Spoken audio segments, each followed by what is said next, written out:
2024 T20 ప్రపంచ cup ముందు భారత జట్టు తన చివరి టీ20 సిరీస్ ఆడేసింది. భారత్ ఆఫ్ఘనిస్తాన్ మధ్య జరిగిన టీ20 సిరీసే చివరి ద్వైపాక్షిక సిరీస్ కావడంతో ఈ సిరీస్ పై అభిమానులతో పాటు బీసీసీఐ కూడా చాలా క్షుణ్ణంగా ఆటగాళ్లను పరిశీలించింది. ఈ సిరీస్ లో అద్భుతంగా ఆడిన కొంతమంది ఆటగాళ్లను టీ20 ప్రపంచ కప్ జట్టులోకి ఎంపిక చేయనున్నారు. అయితే టీ20 ప్రపంచ కప్ 2024లో టీమిండియా క్రికెట్ చరిత్రలో ఎప్పుడూ జరగనిది రోహిత్ శర్మ కెప్టెన్సీలో జరగబోతోందని జహీర్ ఖాన్ పేర్కొన్నాడు.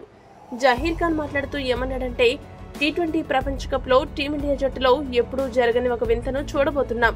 సాధారణంగా టీమిండియా జట్టులో ఒక ఫాస్ట్ బౌలింగ్ ఆల్రౌండర్ ఉండడమే గగనం. కానీ ఈసారి టీ20 ప్రపంచ కప్ టోర్నమెంట్ లో భారత జట్టు ఇద్దరు ఫాస్ట్ బౌలింగ్ ఆల్రౌండర్లను ఆడించే అవకాశం ఉంది. అలా ఆడిస్తే చక్కటి ప్రయోజనం ఉంటుంది. ఎందుకంటే ఫాస్ట్ బౌలింగ్ ఆల్రౌండర్ ఎప్పుడు జట్టులో 6వ బౌలర్ గా ఉపయోగపడే అవకాశం ఉంటుంది. ఇద్దరు ఆల్రౌండర్లు జట్టులో ఉంటే జట్టు కూర్పుకు ఎంతగానో పనికొస్తుంది. ఇద్దరు ఫాస్ట్ బౌలింగ్ ఆల్రౌండర్లు, ఇద్దరు స్పిన్ ఆల్రౌండర్లు ఉంటే బ్యాటింగ్ డెప్త్ పెరుగుతుంది.